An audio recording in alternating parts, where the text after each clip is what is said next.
প্রিয় দর্শক সকলকে সাদর আমন্ত্রণ ফার্স্ট ওয়াশ এখন কি চাই অনুষ্ঠানে। আজকের পুরো আয়োজন জুড়ে আপনাদের সাথে আছি আমি সঞ্জিদা রহমান। জাতীয় ঐক্যের প্রয়োজনীয়তা বরাবরই বাংলাদেশের রাজনৈতিক ইতিহাসের একটি গুরুত্বপূর্ণ দিক। বাংলাদেশের অভ্যুদয় থেকে শুরু করে প্রতিটি বড় সংকট মোকাবেলায় ঐক্যের ভূমিকা অপরিসীম।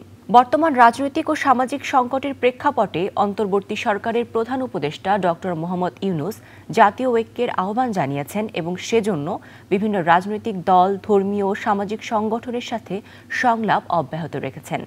অভিজ্ঞজনদের মতে প্রধান উপদেষ্টার এই ঐক্য প্রচেষ্টা শুধুমাত্র রাজনৈতিক দল ও ধর্মীয় নেতাদের একত্র করার প্রচেষ্টা নয়, এটি একটি বৃহত্তর সামাজিক পুনর্জাগরণের পরিকল্পনা, যা নানা কারণে বিভক্ত বাংলাদেশকে একক শক্তি হিসেবে গড়ে তোলার সম্ভাবনা তৈরি করেছে। প্রিয় দর্শক, আমাদের আজকের আলোচনার বিষয় জাতীয় ঐক্য।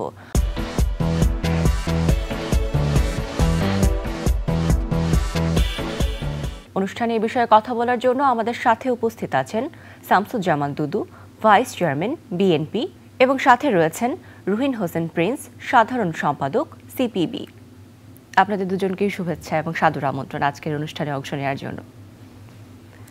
গত 5 ডিসেম্বর অন্তর্বর্তী সরকারের প্রধান উপদেষ্টা ডক্টর মোহাম্মদ ইউনূসের সঙ্গে যৌথ সংলাপে দেশের প্রধান রাজনৈতিক দলগুলোর শীর্ষ নেতা এবং ধর্মীয় সংগঠনের নেতৃবৃন্দ দেশের স্বাধীনতা, সার্বভৌমত্ব, অস্তিত্ব ও মর্যাদার প্রশ্নে ঐক্যবদ্ধ থাকার এবং অন্তর্বর্তী সরকারের পাশে থাকার ঘোষণা দিয়েছে।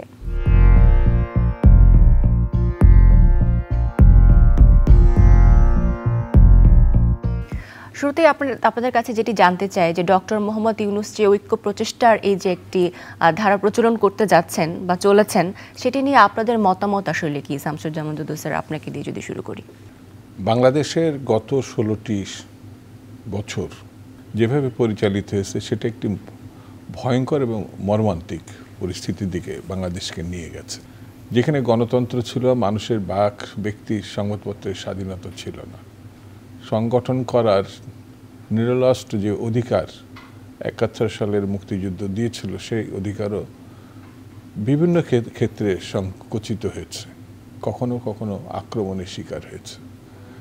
16 বছর ছিল বাংলাদেশের জন্য মুক্তিযুদ্ধের প্রেক্ষাপটে, 71 মুক্তিযুদ্ধের প্রেক্ষাপটে একেবারে ফ্যাসিজমের নামান্তর।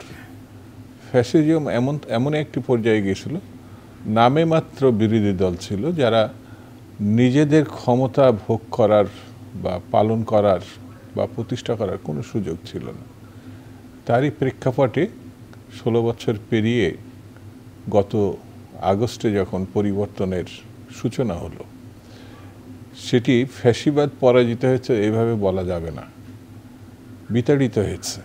কিন্তু ফ্যাসিবাদের সঙ্গে যারা সম্পৃক্ত ছিল, আইন শৃঙ্খলা বাহিনীতে ছিল, প্রশাসনে ছিল, বা পেশাজীবী হিসাবে বিভিন্ন জায়গায় যেসব কাজকাম করেছে, তারা কিন্তু স্বস্বক্ষেত্রে এখনো পর্যন্ত বিদ্যমান।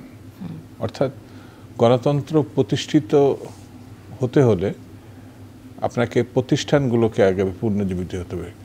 নির্বাচন কমিশন থেকে সব প্রতিষ্ঠান একেবারে নিশ্চিহ্ন হওয়ার পথে ছিল, সেই প্রতিষ্ঠানগুলোকে আপনার পুনর্জন্মের একটা ব্যাপার দেখা দিতে হবে।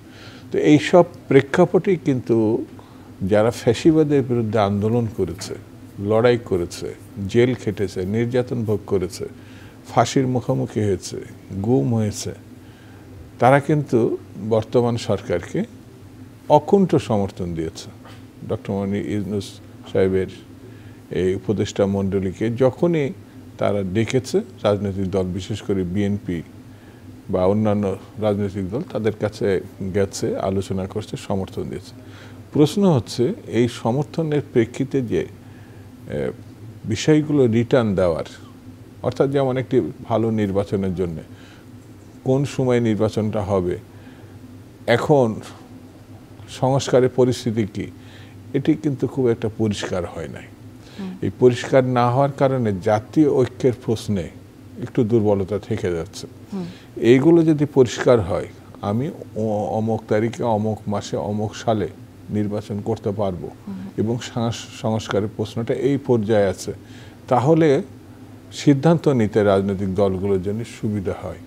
সরকার এবং রাজনৈতিক দল, শ্রেণী পেশার মানুষের ভিতরে আরও বেশি কাছে আসা সম্ভব হয়। তখনই ফলপ্রসূ কিছু করা সম্ভব বলে আমার কাছে মনে হয়। তাহলে দাবি এখন আসলে অন্তর্বর্তী সরকারের কাছে দুইটি, যে নির্বাচনের নির্দিষ্ট কোনো তারিখ বা মাস ঘোষণা করা এবং সেই সাথে সংস্কার করতে তাদের কতটুকু সময় দরকার সেটিও পরিষ্কারভাবে জনগণদের জানানো। একই প্রশ্ন আসলে রহিন হোসেন প্রিন্স স্যার আপনার কাছেও জিজ্ঞেস করতে চাই, এই বিষয়ে আপনি কি ভাবছেন? আমি যদি খুব সরাসরি বলি তাহলে বিবেচনাটা একটু এই জায়গা থেকে করি যে একটা দেশের পুরো সমাজ এবং মানুষ তাকে এগিয়ে নিয়ে যাওয়ার জন্যে যদি আমরা একটা ঐক্যবদ্ধভাবে কাজটা করতে পারি তার থেকে তো বড় কিছু আর নাই, সেটা কিন্তু আমাদের সবার আকাঙ্ক্ষা। এটি এক নম্বর কথা। দ্বিতীয়ত হচ্ছে যখন নানা সংকটে পড়ি সেই সংকট উত্তরণের জন্য অনেক সময় পুনর্জাগরণের প্রয়োজন হয়, এ ব্যাপারে কোনো দ্বিধাদ্বন্দ্ব নেই, সেটাও আমরা চাই। এবার আসি একেবারেই ছোট করে বললে, দেখুন আমাদের মহান মুক্তিযুদ্ধ, ওই সময় কিন্তু একটা দেশ স্বাধীন করব এবং সেই সময় ছিল যে এক পাকিস্তান হলো পূর্ব পাকিস্তানে যে বৈষম্য, এই বৈষম্য মুক্ত দেশ গড়ব এবং গণতান্ত্রিক দেশ গড়ব, এইটা ছিল। তা সেইটা ছিল আর এক ধরনের সর্বোচ্চ ঐক্যমতের ভিত্তিতে একেবারে সরাসরি অস্ত্র হাতে যুদ্ধ করেই বিজয় লাভ করতে হয়েছে, এটাই ছিল। তাহলে ওইটা আমি কথাটা তুললাম এই জন্যে, তাহলে ওর পরে একটা পুনর্গঠনের ওই লক্ষ্য থেকে যদি ঐক্যবদ্ধভাবে করা যেত তাহলে আগানো যেত। আমি কোনো মূল্যায়নে যাচ্ছি না। এবার আসি 90-এর গণ অভ্যুত্থান। আমরাও কিন্তু ওই সময় একটা স্বৈরাচার সরকারকে পতন ঘটিয়েছিলাম এবং সেইটা ছিল সেই পতনের সময় যে ক্রিয়াশীল রাজনৈতিক দল তারা ঐক্যবদ্ধভাবে এই কাজটা করেছিল এবং সেখান থেকেও আকাঙ্ক্ষা চলে এসেছিল কি, যে একটা ভালো নির্বাচন করা, নির্বাচনী স্থায়ী ব্যবস্থা গড়ে তোলা, দক্ষ এবং স্থায়ী নির্বাচন ব্যবস্থা গড়ে তোলা। তার সাথে কিন্তু আরও কতগুলো জিনিস আসছিল, যে আমরা মুক্তিযুদ্ধ এবং স্বাধীনতার চেতনা পুনঃপ্রতিষ্ঠা করব। আসছিল যে কেউ সাম্প্রদায়িকতা করব না, সাম্প্রদায়িকতা কেউ করতে ছিল ঐক্যবদ্ধভাবে মোকাবেলা করব। আসছিল যে রাজনৈতিক দলগুলোর পরস্পর আমাদের সংকট হলে আলোচনা করে মীমাংসা করব। এখন দেখেন সেই জায়গাটাও কিন্তু পারা যায়নি। এখন এই পারা না যাওয়ার কারণ একটা কথা বলেই খালি শেষ করি, হয় কি অর্থনীতিতে দুর্বৃত্তায়িত ধারা বহাল রেখে আপনি অন্যটা কিন্তু আশা করতে পারেন না, সুতরাং তারপরে নানা সংকট ঘটে গেছে। আচ্ছা, এরপরে যে এক যুগেরও বেশি সময় ধরে যে স্বৈরাচার কর্তৃত্ববাদী ফ্যাসিস্ট সরকারের বিরুদ্ধে দীর্ঘ সময় ধরে যে আন্দোলন হলে, আন্দোলন কিন্তু মাত্র 1 মাস 5 দিনের না, মনে রাখতে হবে এই দীর্ঘ সংগ্রামের মধ্য দিয়ে যে আন্দোলন, তার একটা অন্যতম আকাঙ্ক্ষা কি শেষে এসে প্রতিফলিত হলো। একটা হলো এটা গণতন্ত্রের আকাঙ্ক্ষা, যেহেতু সে মানুষকে একেবারে ভোটারবিহীন করে রেখেছিল। আরেকটা কথা হলো কি, যেটা দাদু ভাই খুবই কারেক্টলি পয়েন্ট আউট করেছেন, যে আমাদের কতগুলো মিনিমাম প্রতিষ্ঠান, একটা বুর্জুয়া সোসাইটি হলে তার তো কতগুলো প্রতিষ্ঠান থাকে, তার কতগুলো নর্মস থাকে, এই সময় সবই শেষ করে দেওয়া হয়েছে। তাহলে সেইটাকে পুনর্গঠিত করতে হবে, এটা ছিল। আর একটা আকাঙ্ক্ষা ওই যে দীর্ঘ মুক্তিযুদ্ধের সময় যেটা আকাঙ্ক্ষা ছিল, পরেও আকাঙ্ক্ষা ছিল, প্রতি মুহূর্তে মানুষের মনের আকাঙ্ক্ষা বৈষম্য মুক্তির আকাঙ্ক্ষা। তাহলে এটাই তো। এইবার আসি, তাহলে এইটার পরে যে সরকার এবার গঠিত হলো, হ্যাঁ এই সরকার গঠনের সময় হয়তো রাজনৈতিক দলগুলোর সাথে এরকম আলোচনা করে নাই, কিন্তু তারপরে যেভাবে তারা সাপোর্ট পেয়েছে এটা তো অভূতপূর্ব ঘটনা, এবং শাসককে পালিয়ে যেতে হয়েছে, এটা একটা অভূতপূর্ব ঘটনা। তা দেশের মধ্যে এরকম একটা জাগরণ ছিল। তাহলে শুরুতে ওনার যেভাবে এই ধরনের একটা দেশকে পুনর্জাগরিত করার, আমি পয়েন্টগুলো একটু আগে বলে দিয়েছি, যে আমাদের চিন্তার দরকার নেই, যেটা সামনে ছিল সেটাই, যে সুযোগ ছিল আমার ধারণা সেই সুযোগটাকে তিনি কাজে লাগান নাই, পরিষ্কার করে বললাম। একজন রাজনৈতিক কর্মী হিসাবে এটা সাফ বলতে চাই। 4 মাস, প্রায় 4.5 মাস হতে গেল, এই সরকারের পক্ষ থেকে বারবার বলা হলো, উনি তো বিএনপি, আমাদের দেশের ভোটের বিবেচনায় তো বড় দল, অন্যতম, সেই দলের ভাইস চেয়ারম্যান, উনি বলছেন যে আমরা যেভাবে অকুণ্ঠ সমর্থন দিয়েছি বলে এই কথাটা বললেন, আর তো বলার দরকার নেই। কিন্তু যে সুযোগ ছিল শুরুতেই এই ধরনের একটা ঐক্যবদ্ধ রাজনৈতিক দলগুলোর সাথে কথা বলে আস্থায় নিয়ে কাজ করা, আমি তো দেখছি এই কাজ তিনি করেননি, এবং এই সরকারই করে নাই আনুষ্ঠানিকভাবে। যদি আমরা বুঝে থাকি, কারণ আমরাও যতটুকু জানি যে 3 বারই আনুষ্ঠানিকভাবে ডেকেছে, 3 বারই আমরাও ডাক পেয়েছিলাম, কিন্তু 3 বার ছিল ইস্যু ভিত্তিক। কিন্তু আপনি যেটা নিয়ে বললেন, তাহলে সেটা একটা পুনর্জাগরণের জায়গা হলে আপনি যে পয়েন্টগুলো সুনিশ্চিত ছিল সে ব্যাপারে কি কাজ করবেন, সে ব্যাপারে যদি ঐক্যমত প্রতিষ্ঠা করে এই 4.5 মাসের ট্রেনটা সেট করতে পারতেন, তাহলে বাংলাদেশে একটা অনন্য ঘটনা ঘটতো। আমি দেখছি অলরেডি সেই জায়গাতে, মানে আমার ধারণা, মানে পুরো হারিয়ে গেছে সময় আমি তা বলছি না, কিন্তু সময়টা লস হয়ে গেছে।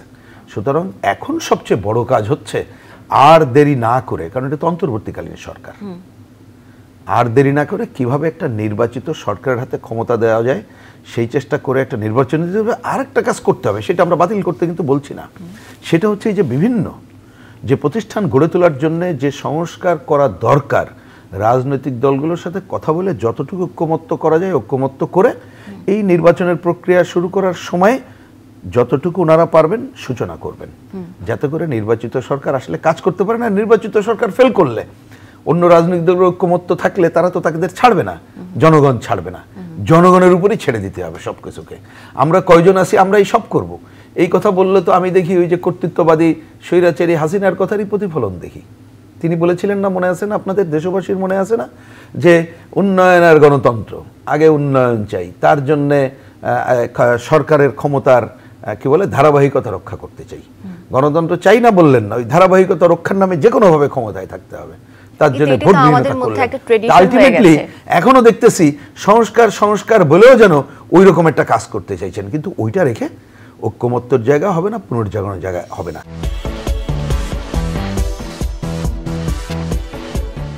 সময় বদলে যায়, কিন্তু সৌন্দর্যের সংজ্ঞা বদলায় না। রূপ বদলে যায়, কিন্তু আভিজাত্যের মানে একই থেকে যায়। ঐতিহ্য যখন আপন করে নেয় আধুনিকতাকে, তখন সৌন্দর্য ঠিকই খুঁজে নেয় স্যান্ডেলিনাকে। স্মরণের ছোঁয়ায় তোমার উপমায় বদলে দিলে যে আমার। স্যান্ডেলিনা সো, রূপচর্চায় আভিজাত্য। এই যে সংলাপের কথা তো উঠেই আসছে বারবার, যে অন্তর্বর্তী সরকার হচ্ছে বিভিন্ন পথের মানুষ, মতের মানুষ, ধর্মের মানুষদের একবদ্ধ করে ঐক্য আনার চেষ্টা করছেন এবং তাদেরকে সম্মিলিতভাবে কাজে লাগিয়ে দেশের জন্য, দশের জন্য কাজ করার একটা চেষ্টা, সেটা ক্লিয়ার। কিন্তু এটা আসলে বাস্তবায়ন করা আমাদের দেশের রাজনৈতিক ইতিহাসের প্রেক্ষিতে কতটুকু সম্ভব বলে মনে হয়? শামসুজ্জামান স্যার, আপনার কাছে জিজ্ঞেস করতে চাই। সম্ভব, 100% সম্ভব। সদিচ্ছাটা হচ্ছে খুব জরুরি। আমি রাজনৈতিক দলগুলোকে ডাকবো, তাদের সঙ্গে কথা বলবো, তাদের কথাগুলো শুনবো, তাদের সুপারিশ বা প্রস্তাবগুলো যদি আমি ধারণ করতে পারি, তাহলে নিজের যদি কোনো ব্যর্থতা থাকে, দুর্বলতা থাকে, তাহলে পরে ওই পরামর্শের উপরে ভিত্তি করে, কারণ এখানে একটি রাজনৈতিক দল বা একটি পক্ষ আসছে না, সকল মতের, অর্থাৎ দক্ষিণপন্থী আসছে, মধ্যপন্থী আসছে, বামপন্থী, সবাই কিন্তু আসছে এখানে। এসে তারা তাদের রাজনৈতিক ভাবনা থেকে পরামর্শগুলো দিবে এবং সেটি অত্যন্ত বাস্তবোচিত। এই কারণে তার অধিকাংশ দল, আমি বলবো যে 95% দলই যারা 71 মুক্তিযুদ্ধের সঙ্গে সম্পৃক্ত ছিল এবং তাদের ভাবনা থেকেই কথাগুলো বলবে। আর যারা ওই 95-এর বাইরে 5%, তারাও এই ভাবনাগুলো সেই সময় ভিন্ন মত থাকলেও এখন তারা মেনে নিয়েছে, এখন মেনে নিয়েছে। কেউ খোলাখুলি মেনে নিয়েছে, কেউ মানতে একটু দ্বিধার মধ্যে আছে, কিন্তু 71-এর মধ্যেই আছে। তাহলে আমি এই রাজনৈতিক দলগুলোর সঙ্গে পরামর্শ করার পরে যদি সিদ্ধান্ত নিতে ব্যর্থ হই, মানে সরকার ব্যর্থ হয়, তাহলে রাজনৈতিক দলগুলো তো দায় থাকে না, কিন্তু একটা বিপদে থাকে। যেহেতু এই সরকারকে আমাকে সমর্থন করেছে, তাকে এগিয়ে যাওয়ার সুযোগ দিয়েছে, সরকার ব্যর্থ হলে তো তার দায় বিরোধী দল হিসাবে অন্যান্য রাজনৈতিক দলগুলোর উপরে পড়বে। সেই জন্যে সরকারকে আরও বেশি আমার বিবেচনায় সতর্ক হতে হবে। এই রাজনৈতিক দলগুলো সর্বশেষ বসার সময় ছাত্রদের সঙ্গেও বসছে, যেমন ইসলামী দল, মধ্যপন্থী, দক্ষিণপন্থী, বামপন্থী বসছে না, ছাত্রদের সঙ্গে, পেশাজীবীদের সঙ্গে বসছে। ছাত্রদের সঙ্গে বসার সময়, আমরা তো একসময় ছাত্র রাজনীতি করতাম, তা আমি লক্ষ্য করে দেখলাম তারা বৈষম্য বিরোধী একটা গ্রুপের সঙ্গে শুধু বসছে, কিন্তু আরও 20-30টা ছাত্র সংগঠন আছে, বড় বড় ছাত্র সংগঠন, জাতীয়তাবাদী ছাত্র দল আছে, ছাত্র ইউনিয়ন আছে, এমনকি শিবিরও আছে। এই ধরনের বড় বড় ছাত্র সংগঠন যারা আছে, নেম অফ ছাত্র সংগঠন এই সরকার বসে নাই। বিএনপির সঙ্গে বসছে, সিপিবির সঙ্গে বসছে, অথবা ইসলামী আন্দোলনের সঙ্গে বসছে, জামাতের সঙ্গে বসছে। তো নাম নিয়ে বসতে পারলাম, বৈষম্যবিরোধী ছাত্র আন্দোলনে সঙ্গেতে এই ছাত্র সংগঠনগুলো আন্দোলন করেছে। প্রতিটি ছাত্র সংগঠনের সুদীর্ঘ 16 বছরের কথা যদি আমি এই মুহূর্তে উল্লেখ নাও করি, এই 1 মাসে তাদের অসংখ্য সাথীকে তারা হারিয়েছে, শহীদ হয়েছে, তারা নিগৃহীত হয়েছে। কিন্তু এই সংখ্যাটাকে ছাত্র সংগঠনগুলো এই সরকার ডাকলো না। আমি দেখলাম। আর বৈষম্য বিরোধী ছাত্র সংগঠন একটা প্রতীকে রূপান্তরিত ছিল। এখন তারা কিন্তু একটা ছাত্র সংগঠন, তারা কিন্তু একটা কমিটি গঠন করছে, তাদের লক্ষ্য ঘোষণা করছে, ভালো, এটা খারাপ না, সমর্থনযোগ্য। কিন্তু একজনকে ডাকলাম আর 30 জন 50 জনকে ডাকলাম না, এটা তো জাতীয় ঐক্যের জন্য শুভ বার্তা বহন করে না। ছাত্রদের মধ্যে এক ধরনের বিভক্তি সরকার মানে জেনে করুক অজান্তে করুক যেভাবে করুক এটা করে ফেলছে, এবং যারা বুকে রক্ত দিয়ে শ্রম ঘাম দিয়ে এই সরকারকে সামনে এনেছে, ফ্যাসিবাদকে বিতাড়িত করছে, এই জায়গাটায় সরকারের মনে হয় যদি ভুল করে থাকে এটা সংশোধন করা এবং ছাত্রদের সঙ্গে বসার সময় এই বিষয়টা মনে রাখা। বারবার রাজনৈতিক দলগুলো সেনা পেশা মানুষের সঙ্গে অন্যান্য সংগঠনের সঙ্গে বসছে, কিন্তু একটা জায়গায় আমার কাছে মনে হচ্ছে আমরা তো মানুষের জন্য রাজনীতি করি, শ্রমিকের জন্য রাজনীতি করি, কৃষকের জন্য রাজনীতি করি। সাধারণ মানুষ যদি কষ্টে থাকে তখন সেই বিষয়টা তো আমাদের টাচ করে, আমাদের কাছে ভালো কিছু বার্তা আনে না। সেটি হচ্ছে এইরকম, এই গত সরকার সিন্ডিকেট নামক একটি ঘটনা করে বাজার তারা নিয়ন্ত্রণ করছে, যেটি 100 টাকার দাম সেটা মানুষ 500 টাকায় কিনতে বাধ্য হয়েছে। এখনও যদি সরকার সেটা নিয়ন্ত্রণ অর্থাৎ ওই সিন্ডিকেট ভেঙে দিতে না পারে, অথবা পক্ষান্তরে বলে ভাঙা এত সহজ না, তাহলে পার্থক্য রেখাটা কোন জায়গায় থাকলো? মানুষ কার কাছে যাবে? এখনও যদি মানে আইন শৃঙ্খলার নামে কেউ ক্ষতিগ্রস্ত হয় তাহলে তার দায় কে নেবে? তো এই বিষয়গুলো কিন্তু সামনে এসে যাচ্ছে। এসে গেলে পরে রাজনৈতিক দল হিসাবে তাদের ভূমিকা কি হবে সেটাও এই সরকার যদি তার মনোজগতে মাথায় না নিতে পারে, তাহলে পরে আমাদের এত বড় একটা বিজয় এটা প্রশ্নের মুখে পড়ে যাবে। আমরা তো সেটা চাই না।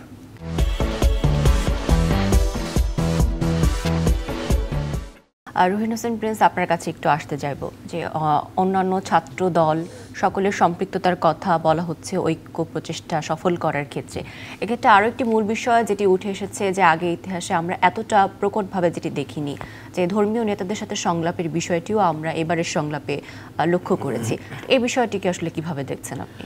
না, এটা খুবই ওই যে পয়েন্টটা আপনি বললেন, শামসুমান দুদু ভাই বলেছেন যে যেহেতু আপনি জাতীয় ঐক্যটা নিয়েই আলোচনার সূচনা করেছেন, তাহলে সরকারের ক্ষেত্রে যে ছাত্রদের সাথে বসা নিয়ে যে ব্যত্যয় হলো, উনি কি বক্তৃতা করেছেন সেটা নিয়ে আমি কথা তুললাম না আর কি। তা সেটা তো সংকট তৈরি করছে, কিন্তু শুধুমাত্র ঠিক করেনি তা না, একটা সংকটও তৈরি করছে। এটা মনে রাখতে হবে যদি সরকারকে ঠিক মতো চলতে হয়। ব্যাখ্যা আর দিলাম না, এটা একটা।